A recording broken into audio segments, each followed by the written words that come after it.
All right, so we're diving into Star Maidens today. Yeah. And as you know, this isn't exactly like a Star Wars level of famous show, Right.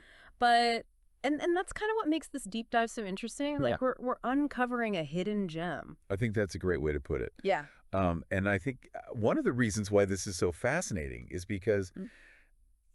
it really flips the script on what we expect Oh yeah. from science fiction. Okay. So Yeah. imagine like a matriarchal alien planet, Okay. right, called Medusa, Uh-huh. enters into our solar system, Okay. and then picture the culture shock when they encounter Earth Right. in the 1970s. Oh, especially in the 1970s. Okay. Talk about a time warp. Exactly. And we have a really interesting mix of sources here. We do.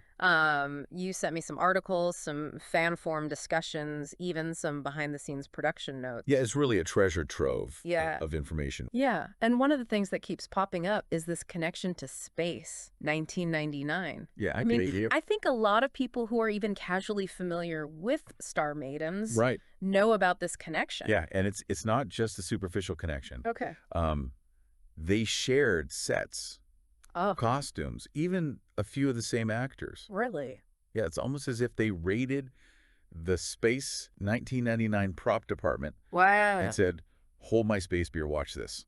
That's amazing. But I think beyond just like the fun trivia, Yeah. it's really interesting to look at how Star Maidens use this kind of familiar aesthetic to explore something very different, Okay. which is this world where women rule.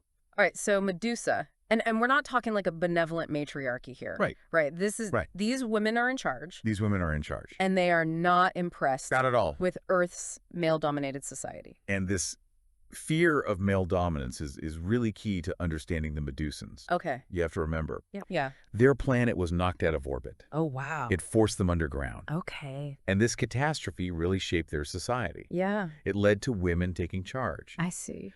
So when they see Earth, Right. it's not just disappointment, Okay. it's fear. Fear. Yeah, like they're seeing a reflection of what they can become. Wow, that's so interesting. Yeah. So it's more than just a sci-fi gimmick, right? Absolutely. This gender role reversal Yeah. really becomes a commentary on power dynamics Yeah. and the anxieties of the time. Exactly. Wow. And it plays out in some really interesting ways. Okay. For example, you have these two Medusan men, Adam and Shem, Okay. who escape to Earth, Oh, wow. seeking a man's world. Okay. And it's classic fish out of water comedy. Yeah. But as you watch it, you start to see how their expectations Yeah. clash with the reality of 1970s Earth. And speaking of expectations, I bet you didn't expect to see Gareth Thomas, Oh, later famous for Blake 7, right. popping up as Shem. Like a little Easter egg. Yeah, it's like a little Easter egg for sci-fi fans. For those who know. Yeah. Yeah. But their escape sets off this chain reaction. Yeah. The Medusans aren't about to let them just waltz off. No, they retaliate Okay. by taking hostages. Hostages. Yeah, a male and a female scientist. Okay. And this introduces us to Dr. Liz Becker, Okay. played by Lisa Harrow.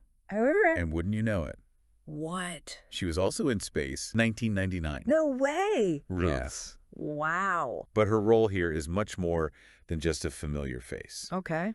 She becomes our window into Medusan society. Oh, I see. Yeah. So we're getting these two perspectives. All right. The Medusan men trying to adjust to Earth, Exactly. and an Earth woman trying to wrap her head around Medusa. Yeah. Talk about a recipe for cultural chaos. It really is. This parallel storytelling is one of this show's strengths. It lets us explore these themes from multiple angles. Right. And it really highlights the show's central question.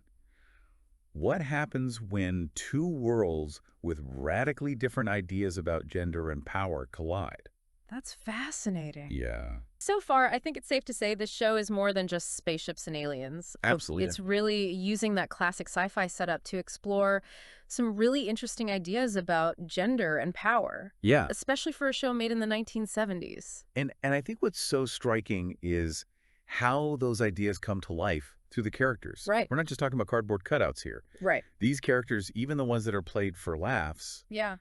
have depth Yeah. and motivations that really reflect the anxieties of that era. Okay, let's start with the Medusan leadership. Okay. So we've got Fulvia and Octavia, Right. these two powerful women who are basically running the show. Yeah. And I know you've got some thoughts on how they embody different approaches to power. Absolutely. Yeah. Think of this this way. Or- Fulvia, Mm-hmm. played by Judy Geeson, is the hardliner. Okay. She sees Earth and its male dominance as a threat, Right. almost like a cautionary tale. Yeah.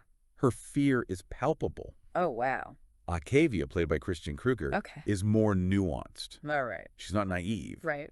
but she sees a potential for understanding, Okay. maybe even collaboration between their worlds. So it's like they represent these two sides of the same coin, right? Yeah. That fear of losing control versus the hope for progress. Exactly. And then you've got Dr. Liz Becker, Right. the Earth scientist caught in the middle of this whole interplanetary standoff. Yeah. Liz's journey is fascinating Okay. because it forces her to confront her own assumptions. Right. Here she is, a woman of science, Mm-hmm. suddenly thrust into a world where women are calling the shots. Yeah.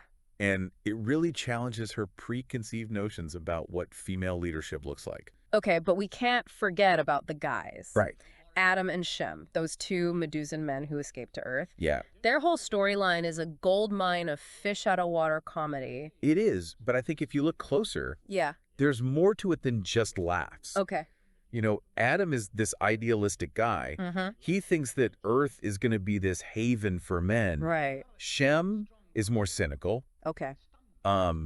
quicker to realize that things aren't so simple. It's like they represent those two different male responses to female empowerment.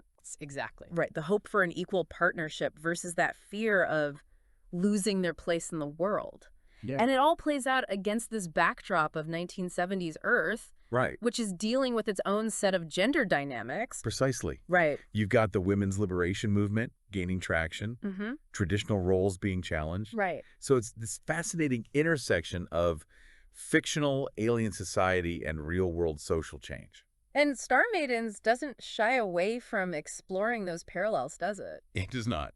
I mean, some of the humor might feel a little dated now, Sure. but it's such a window into how people were grappling with these issues back then. Yeah, it's a reminder that even shows with a fantastical premise can reflect the anxieties and aspirations of their time. Right.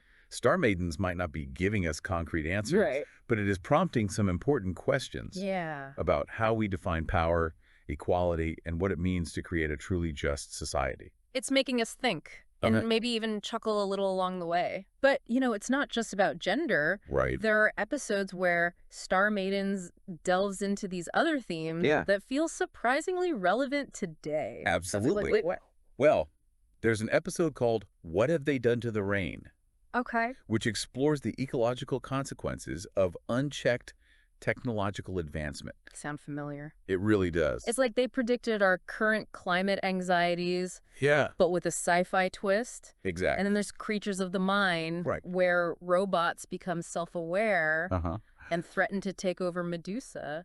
Yeah, talk about a precursor to all those AI debates we're having now. It really is. These episodes show that Star Maidens wasn't afraid to engage with these broader anxieties about the future. Yeah, Anxieties that in many ways are even more pronounced today. right, It might not have had the budget of a Star Wars film, right. but it certainly didn't lack ambition. Okay, so we've established that Star Maidens is more than meets the eye.